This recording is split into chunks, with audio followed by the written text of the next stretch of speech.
All right. Welcome to our current episode. I believe this is episode 8 of Religion and Resilience. And thank you if you've been waiting for us to start live. As is sometimes the case, the technical gremlins got to us. But we're here, and I'm so glad to have Reverend Dennis Fujimoto here with us on the show today. Welcome, Reverend Dennis. Yeah, thank you very much for having me. I appreciate being included in your program.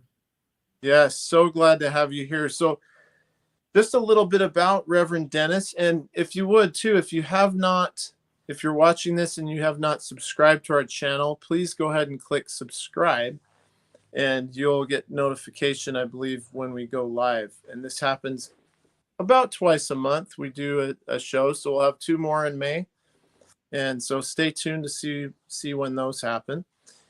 But yeah, just a little bit about Reverend Dennis. So he was born in Tokyo, Japan in 1952. And yesterday, Reverend Dennis and we were talking, and I was stationed in Japan a year ago, I guess a couple of years ago, near Tokyo in Yokosuka. And a little bit after Reverend Dennis was there. But he was born there in 1952, and then in 53, just a year later, his family moved to the United States. He received his Bachelor of Arts from the University of California in Berkeley in 1974, and his Master of Arts from the Institute of Buddhist Studies in Berkeley in 1980. And his Tokudo ordination at the San Francisco Buddhist Temple in 1981, and his Kyoshi ordination in Kyoto, Japan in 2004. Which is a beautiful city. I've been there before. Beautiful city. And he currently serves as the resident minister of the Buddhist Temple of Alameda in Alameda and the supervising minister of the Imanji Buddhist Temple in Sebastopol. So, Reverend Dennis, we're very grateful to have you here. And I'm curious if you want to expound just a little bit on that, maybe talk a little background to Buddhism. I know that's a massive topic, but maybe just maybe a little bit of your path to where you are right now. Yeah, okay, thank you. I do want to acknowledge the Coast Guard and the people who can potentially view this, a lot of appreciation and respect for everyone who's a part of the Coast Guard. You guys work very hard and there's a lot involved to prepare yourselves to work in that manner, and you are appreciated by many. Chaplain Williams mentioned the ordination that I went through first, Tokudo and Kyoshi, and these are 2 ordinations to become qualified to be a teacher. Some of you may have taken martial arts and you might call your teacher sensei when you come into the dojo, the place where you practice. And sensei means teacher, and to be considered a teacher in the Buddhist tradition, you go through this couple of ordination sessions, and for the most part, they're still held in Japan for our school of Buddhism. And so when people do their education program, they may get their master's degree, and from there you could go to Japan to get your ordination certification. And so not quite ready to have all of this done in the United States. So we go to Japan, and certainly when you go to Kyoto, this is our mother temple in Kyoto, Japan, and you kind of sense the history of the place, and just to walk up the wooden steps to go in, people have walked up those steps, and you take your shoes off before and your feet slide. The wood is just polished from years and years of people going up those stairs, and you just kind of feel their presence and all the history that has gone on. So it's a very deep and meaningful transition as you go there to receive your ordination. So, What is that ordination like when you receive that, going up those steps? What does that entail? Well, that's you would go there a number of times.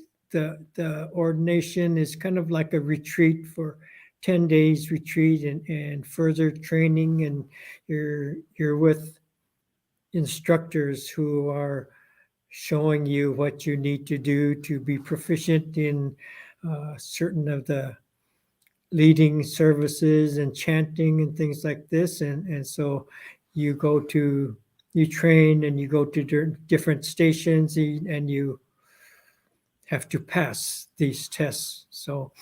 maybe similar to things that you do over there to qualify to become a Coast Guard person over there. But yeah, maybe 10 or 12 different stations that you go to, and initially you're practicing, and then you go into your room and you're practicing, and even your meals are done in kind of like a quiet meditation.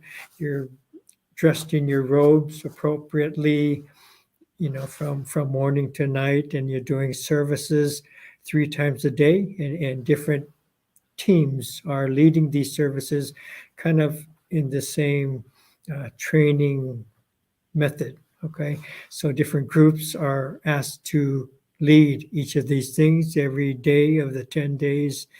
Um,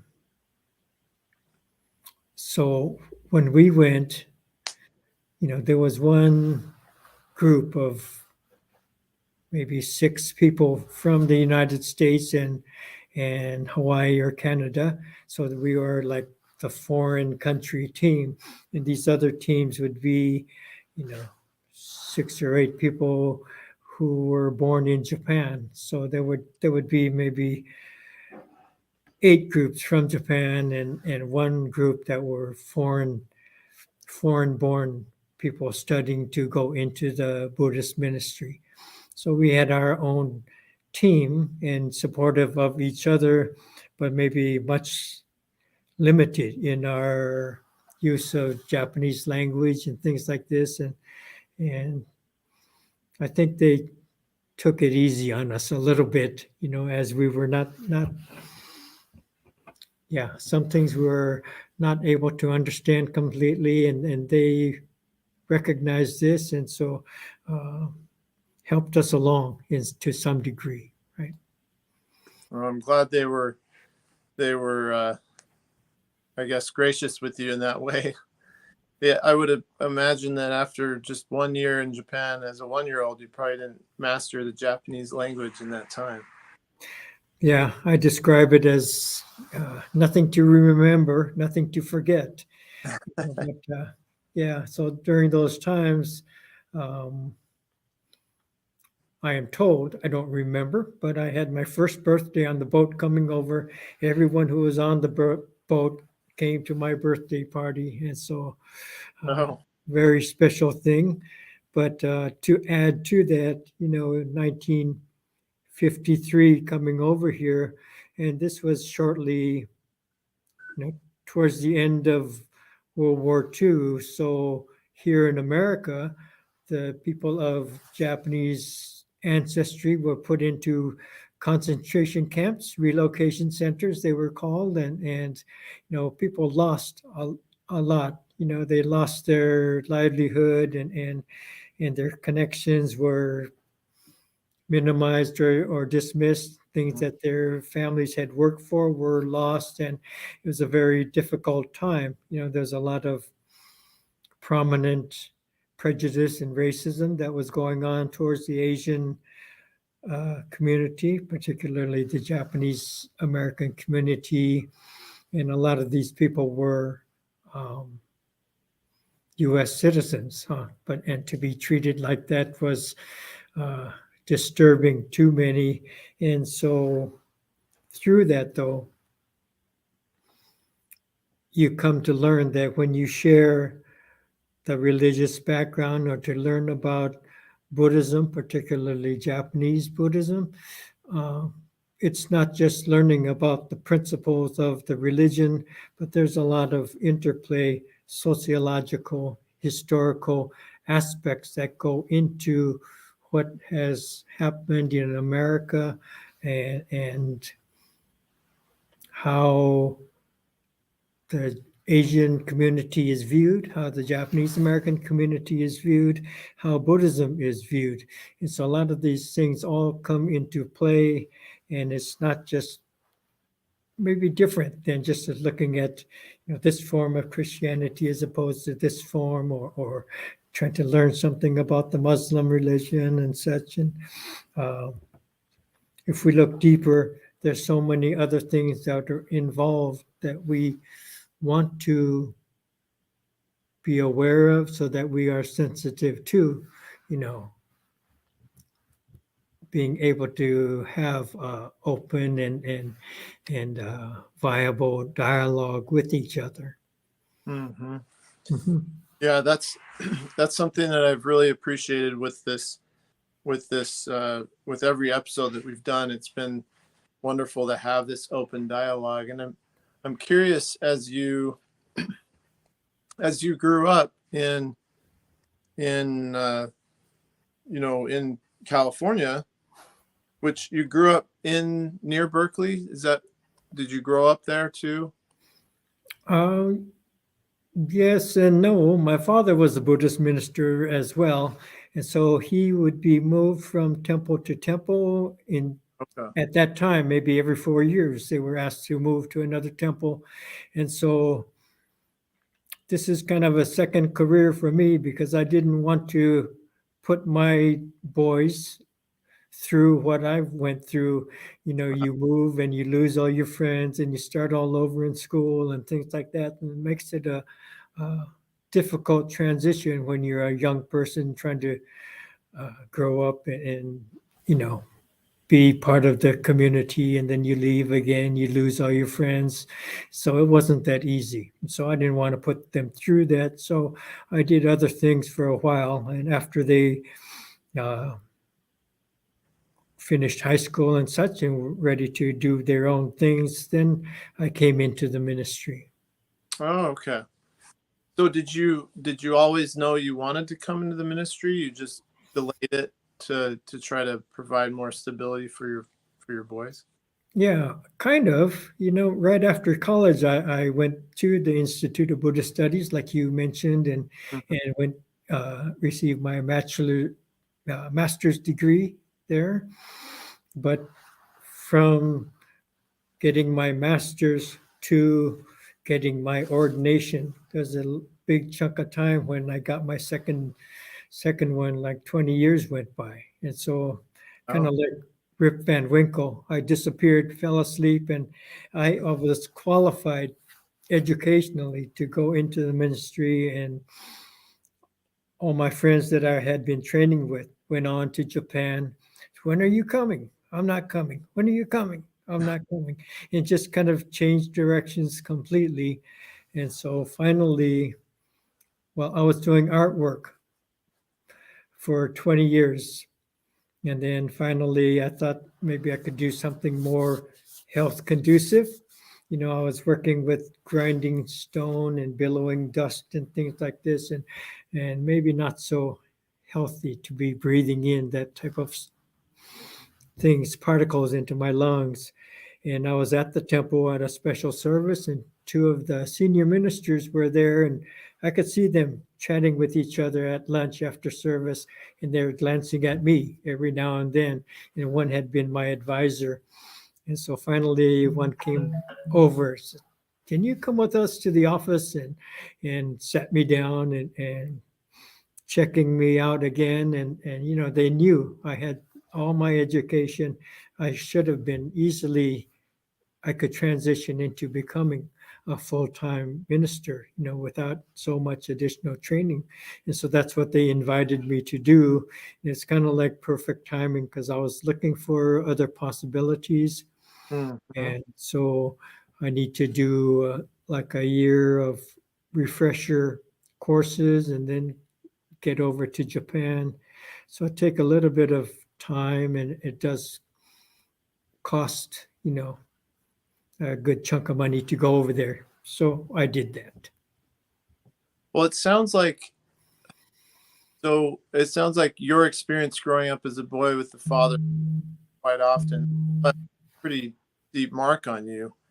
So much so that you wanted to avoid that with your own. And that kind of leads me to to want to chat just a little bit about how you think or how you see Buddhism and activity in Buddhism in that religious tradition possibly helping young people. Because right now, I mean, we have in our, I guess our current generation is sort of, some of the trends suggest that they're leaving religion, they're leaving spirituality, they're very, it's the I generation, you know, they've got the internet in their pocket and that sort of thing. They're a very bright generation. But I'm curious, what are the foundational, I guess, beautiful aspects of Buddhism that that people who maybe are interested in that tradition or who have may want to learn more about it, that could help a person through hard times, difficult times in their life, help them be more resilient.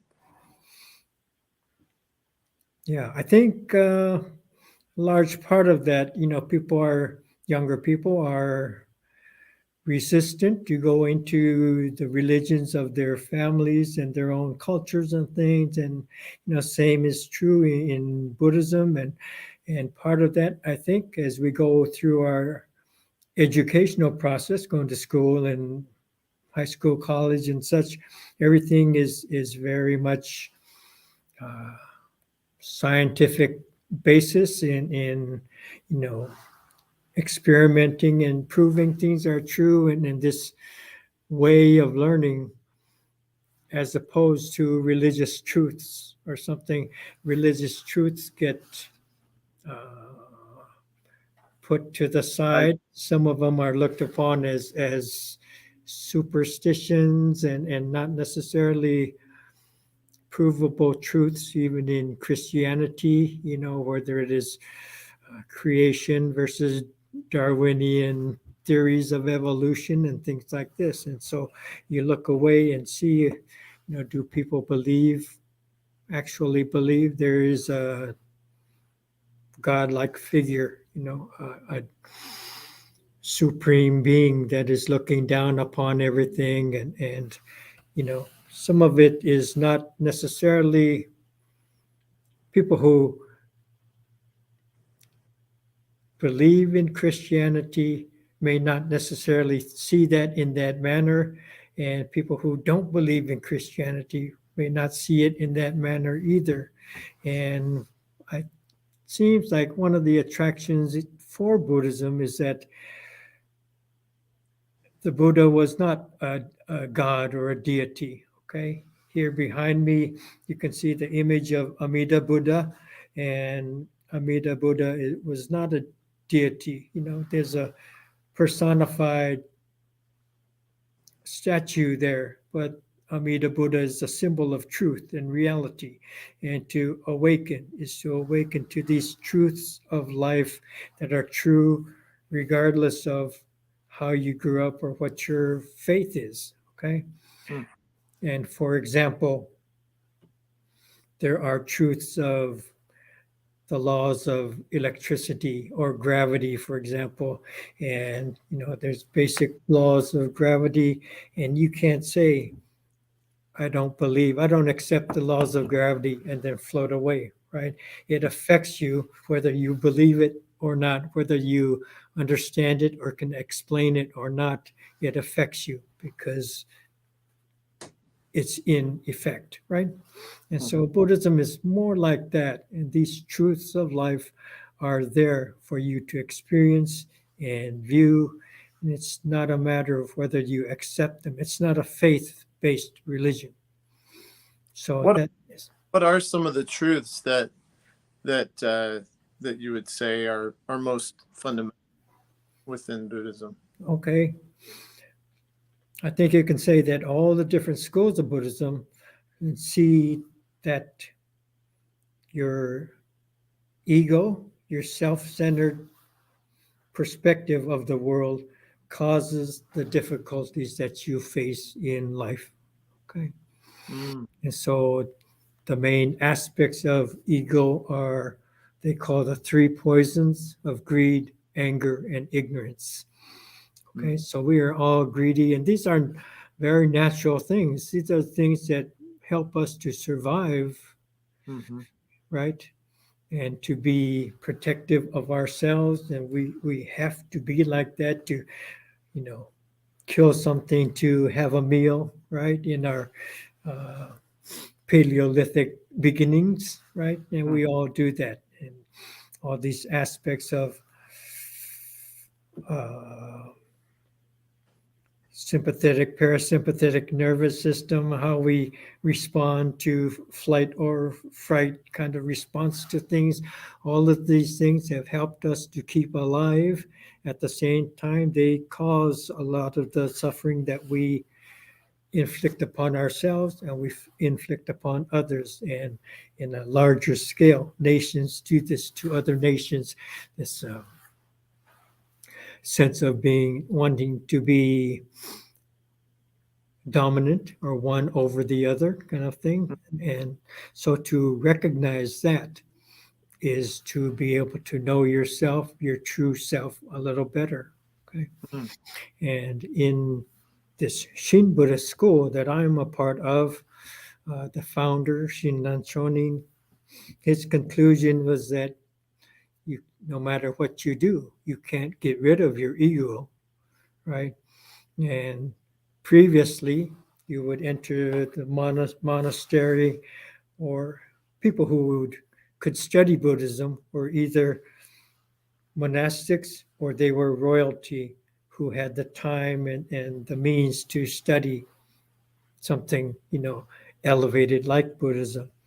So either you would leave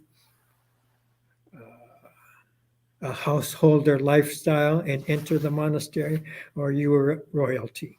So everyday people would not have access to studying Buddhism.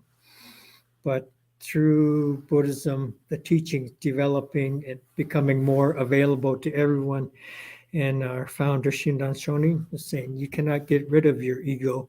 It's like pulling yourself up by your own bootstraps. Cannot be done. Right? You cannot be done. So the ego always stays, but um, you function nevertheless. These are things we acknowledge, but at the same time, maybe the hope is that we, through understanding and recognizing how the ego works, it doesn't have to be this dominating monster that controls our lives and controls our communities or our nations. Maybe it can be a little boy playing in the backyard and not making such a mess of everything. So, in that sense, these truths help you to deal with things. Now, the main things you deal with are life and death, basically, right? These times of transition, when you lose somebody dear to you, a spouse or a parent, mother, father, or a child, and you are ripped open.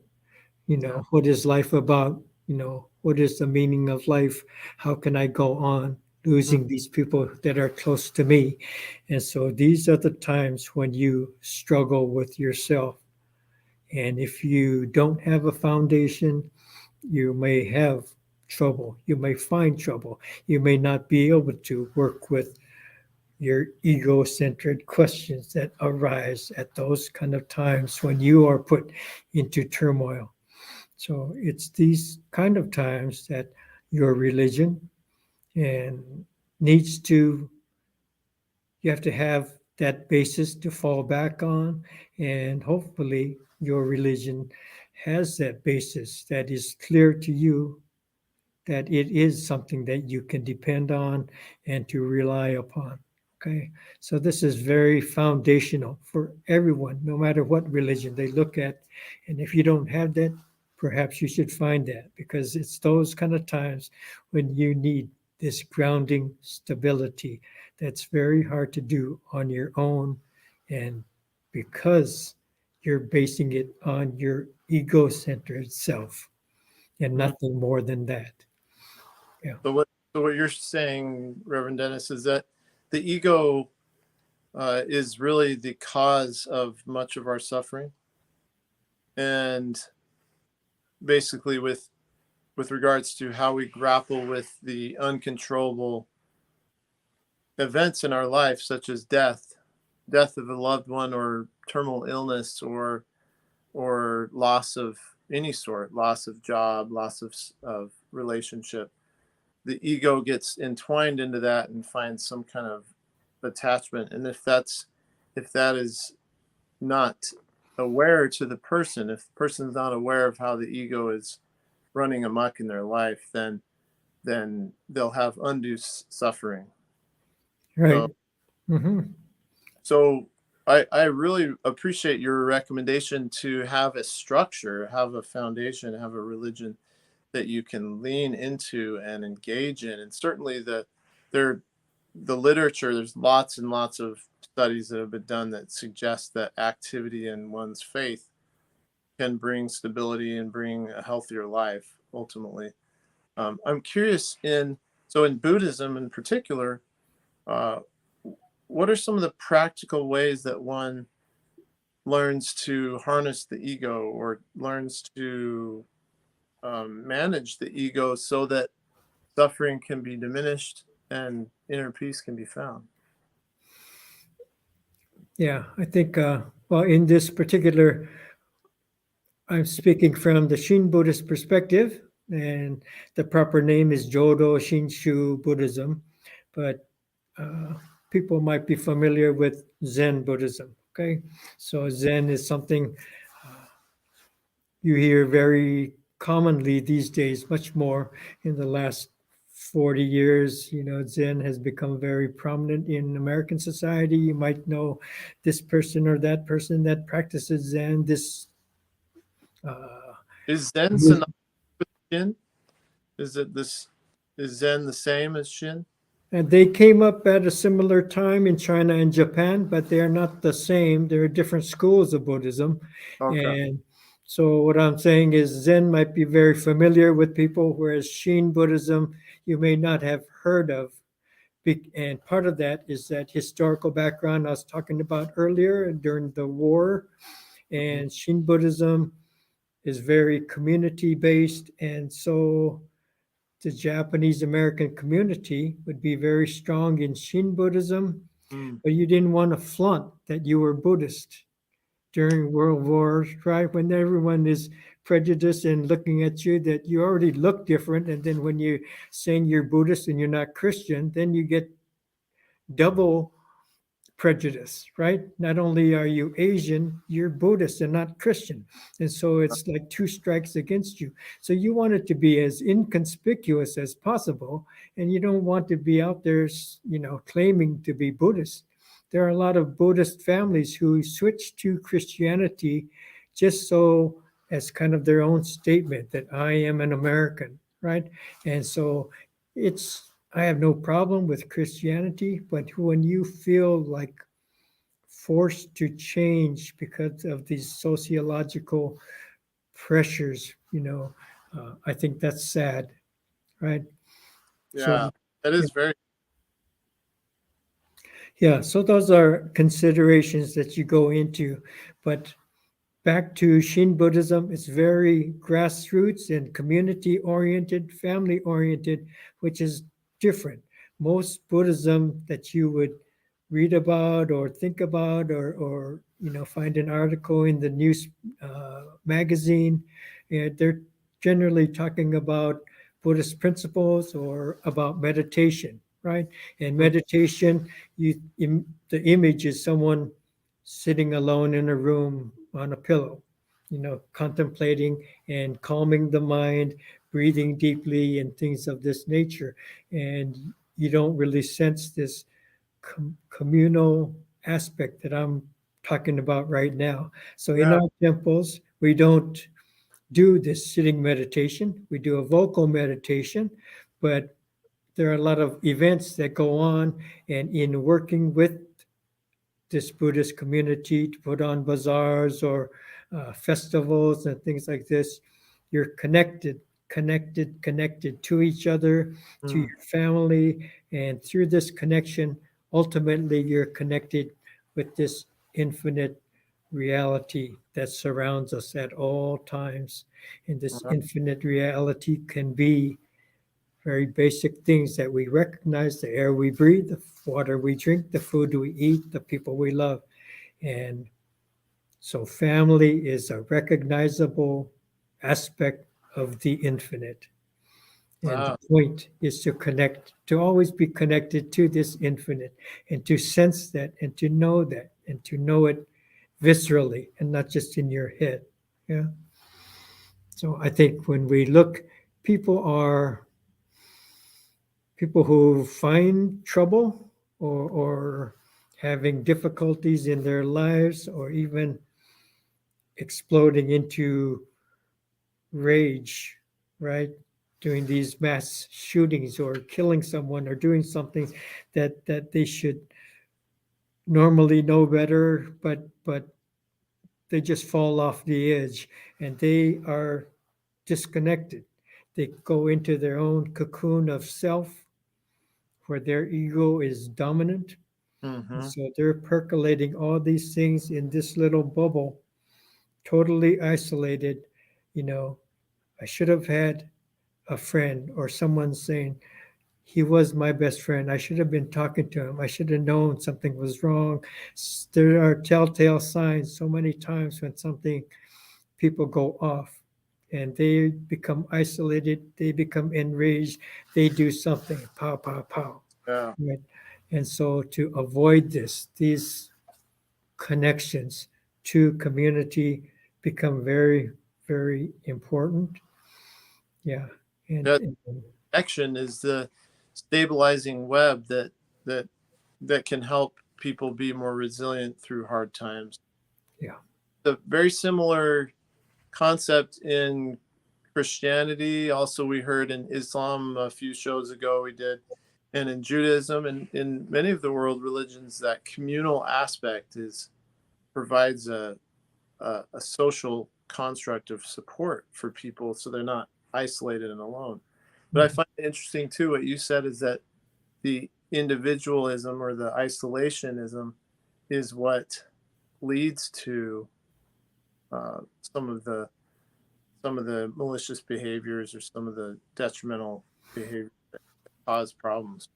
Yeah, and also, when people are watching these types of videos, kind of shopping around perhaps of a religious faith, and their question is kind of like a consumer, and thinking, what's in it for me? And this again, it's a very ego-centered question, isn't it? Mhm. What's in it for me? Uh, Lots of times I do a presentation, and one of the questions that come up at the end, what happens, what is the Buddhist understanding of what happens to me when I die? Do I go to a heaven? Do Buddhists have a heaven? And at one level, that's the most egotistical question you can have, right? Nobody asks what happens to Chaplain Ryan. They ask what happens to me. That's all I care about. Answer my question. What happens to me? And so, even to think about what happens when I die, that's a self-centered question. Everything's self-centered, and we can't get away with it, but we sure need to recognize that. And so, to think that you're going to get something out of this religion and more out of this religion than that religion, then that's ego-centered, and that's how I am functioning. When you join somewhere, someone new will come here, call me on the phone, and is it okay to come to your service? What will I find? And am I welcome? And I just say, just come. When you come in, you can see what kind of people are sitting here, and you could tell if you fit in or you're not, if they're welcoming or not. If we have a bunch of assholes in our temple, you don't want to be here anyway, and you'll know it right away. Right? And Mm. so I'm very matter of fact, just Tom, you can sense it, you can feel it. Do you feel comfortable here or not? Do you belong here or not? Can you feel nurtured here, and be considerate and concerned with others here and share in life together? You know, If you're going to just sit alone and read Buddhist texts and sit on your meditation pillow, uh, that's kind of an isolating perspective, and you're still just self-absorbed and not other-centered as we would prefer to be. So how does one, and maybe you could share from your own personal experience, Reverend Dennis, if you've had a time when you recognized I guess, an overinflation of your own ego, where what did you do, and what does one do in Shin Buddhism to become more aware of the ego, to, I guess, tame it or bring it into submission to a higher order of things? How how have you done that in your own life, and how's that helped you through challenges that you face? Yeah, I think the main thing is to recognize that it is true, and uh, lots of times in early Buddhism, the effort is to do all these practices and incrementally approach your enlightened state, which means to incrementally diminish the ego centered state, right? And so maybe you're meditating, and so you advance from a 20-minute meditation to a 1 hour meditation, and so I'm getting much better now. And you pat yourself on the shoulder as you're kind of improving it, and which proves that your ego is still there intact, right? I could sit quietly and peacefully and do a chanting, and then I go to the grocery store. Somebody cuts in front of me in traffic, and you just right back to that ego-centered state again, right? And Right. just to know that you continue to act like this proves to yourself how self-centered you still are. Not to get over it, but to recognize that you still need to deal with it all the time, right? It's not like, oh, finally I'm there, that I'm over it now. Now I'm a peaceful man, and I can walk hand in hand with Ryan here. But no, I might piss you off, you might piss me off, and it depends. It depends, and hopefully not. And for the most part, we have things that we can share and get along with. But that's also one of the checks and balances as you work with your temple community. Sometimes it doesn't go so smoothly as you would like, right? And how do you deal with it? How do you see other people deal with it?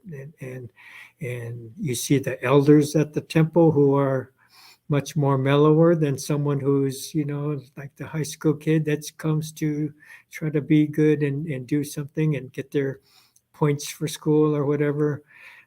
A different way that they approach it. They have this maturity, this life background. Yeah. Hmm.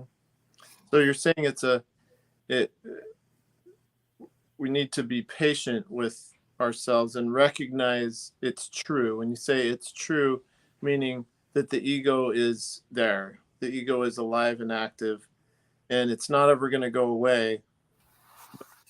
The more we engage and become aware of its presence, I guess the closer and closer we can get to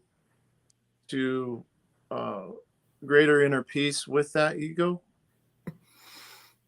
Yeah. There's a sense in Shin Buddhism that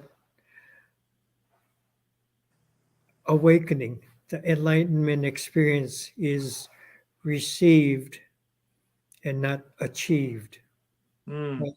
And so you often hear to live a life of gratitude, okay?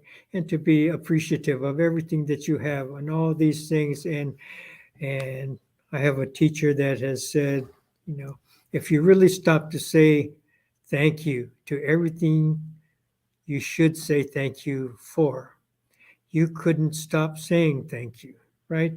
I And like. so this attitude of gratitude and appreciation, you are aware of this interconnected reality that Mm, is always there surrounding us, sustaining us and allowing us to live.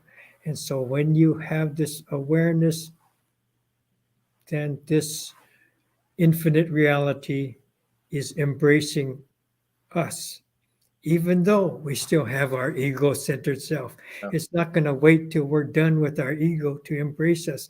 We still receive all these things, Yeah. right? And so That that's the life. that's a beautiful image as I think about receiving, not achieving.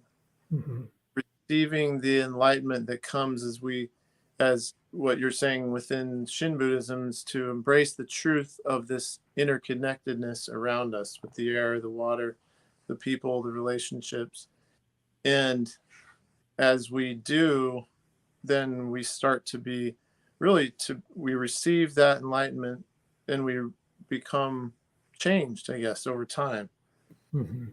Yeah. And that's in my own tradition, uh, Christian tradition, that's a very similar concept of living in with a sense of gratitude and awe for a a God who who changes and influences and enlightens as we let go and allow ourselves to be changed. I like that parallel. Yeah. We just finished a class here that I was doing on Zoom, and last night was the last session. And we're talking about gratitude and kind of like saying grace before meals. And, Uh-huh. and yeah, so in the Japanese community, you say itadakimasu, and you're expressing your gratitude for the food you're able to eat and all the things that had to happen for people to bring it or prepare it or farmers to grow it or the crops to be harvested and brought to the stores and running to Safeway to buy it and all these kind of things, right? Endless, endless, endless. And so a dozen years ago, I had this two minister assistants that I was working with and trying to learn. And one of them was born and raised in our temples, right? Japanese American. And another one was Caucasian and grew up Christian, but came to appreciate the Buddhist teachings. And her description of it was saying, in Christianity, we thank God for all the food that we receive. But in Buddhism, you thank the food. And she says, I guess in Buddhism, we cut out the middleman.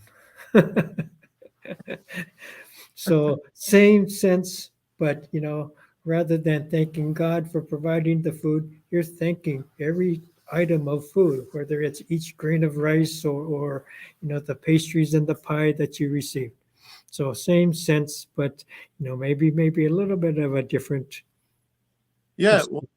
and it seems that gratitude, I like what you said earlier about how if we were to be grateful for every single thing, we would not be able to stop saying thank you. And that seems to be an excellent resiliency technique to get through hard things, to get through challenging life events, is to try to have that cultivate that attitude of gratitude and that culture of gratitude within ourselves. It seems that the ego and gratitude, uh, there's an interesting relationship between those two, that gratitude seems to tame the wildness of the ego in a way. Mhm. Yeah. And tying that back to losing someone and facing, the most difficult times in your life, losing someone or going through your own turmoil, if you have this sense of gratitude, your life becomes grounded, right? Mm-hmm. As you find your part, your connection to this infinite Mm. network of things that are happening, right? That surround us and sustain us. And so at our funeral services, I try to convey that the person you lost, if you lost your mother, for example, she passes away, and it's common to think that she went to the Pure Land, and but it's not really like that. She becomes a Buddha in the sense that she's teaching us. We learn these lessons of impermanence and the preciousness of life, and we don't learn it from a book.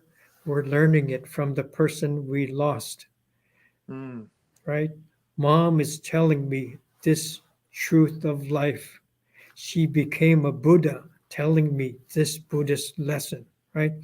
And Oh, so as you move forward, everything you do, everything, the work, the next meal, your relationships, you are taking each step forward, honoring mom, honoring someone you lost, your favorite uncle or your best teacher.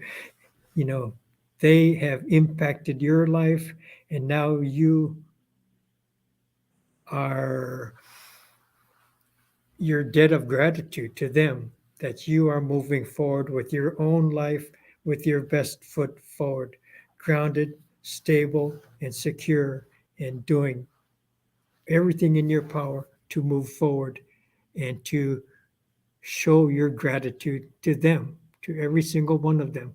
And by so, the way, life. mhm. Yeah, so you don't lose your connection to them. They continue on in your next steps forward, and whatever you do, you are honoring them, all of them. So then it becomes not only your own effort, but this connected, grounded effort.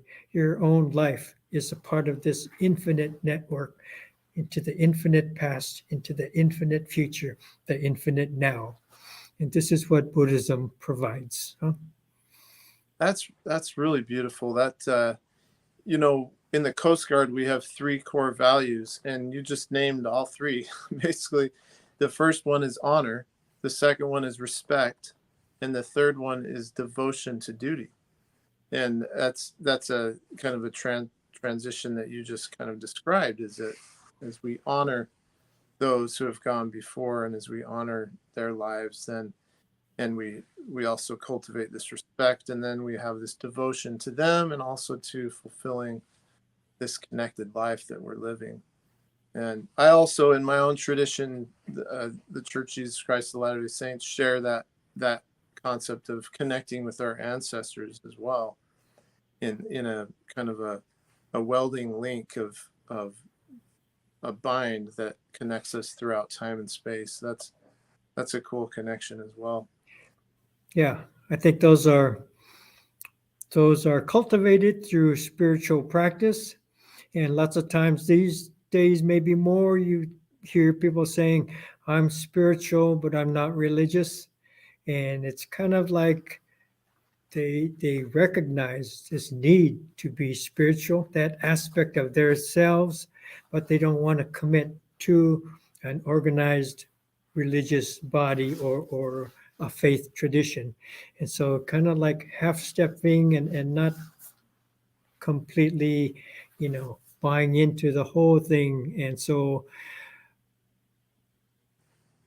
I think you miss something if you don't connect. If you think you can just do it on your own to be spiritual alone, it's kind of missing a large aspect of it. So for those people, I always encourage them to reanalyze that type of position when you're recognizing you have this spiritual need to do these practices to be able to connect at the same time to avoid something's making you avoid joining your own faith tradition. Maybe something negative happened at the temple, or how you know there's a lot of good in all our different religions, but sometimes history has revealed things that people are not so appreciative of, how things have been handled and such. And so there are negativities that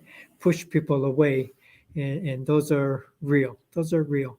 Maybe you have to have a new beginning, or maybe you can start again and look at the traditions of your parents and grandparents. That's up to you. Well, I think that's a great way to end our show, just with that invitation from you, Reverend Dennis, to really reconsider and to consider the profound impact that activity in one's religion, and particularly today we're talking about Shin Buddhism, which I thank you so much for coming on our show and sharing your own background and perspective and deep insight into any words you want to share with us before we finish. Uh, no, I think we're good. We covered a great deal of different perspectives and topics and things like that. And so, I hope anyone who is interested to look at this as, something has to resonate, and that to find that, whatever tradition it is, it needs to resonate in yourself. And if you sense that, then pursue it further, regardless of where you end up going. So good luck to everyone. Oh, thank you. And how did you say that? Itadakimasu? Itadakimasu. Itadakimasu. That's usually for meals. Oh, At our tradition, you'll more often hear Namo Amida Butsu, Namo Amida Butsu, Namo Amida Butsu. And that's reciting the name of Amida Buddha. Amida Butsu, Amida Buddha. So calling the name of Amida Buddha in recognition of our interconnected reality that we all share. well, I'm grateful for you being here today, and thank you for all who listened and watched, or who will yet watch and listen. Please join us next time. Stay tuned for our next show in May. Have a wonderful rest of your day. Bye. Bye-bye.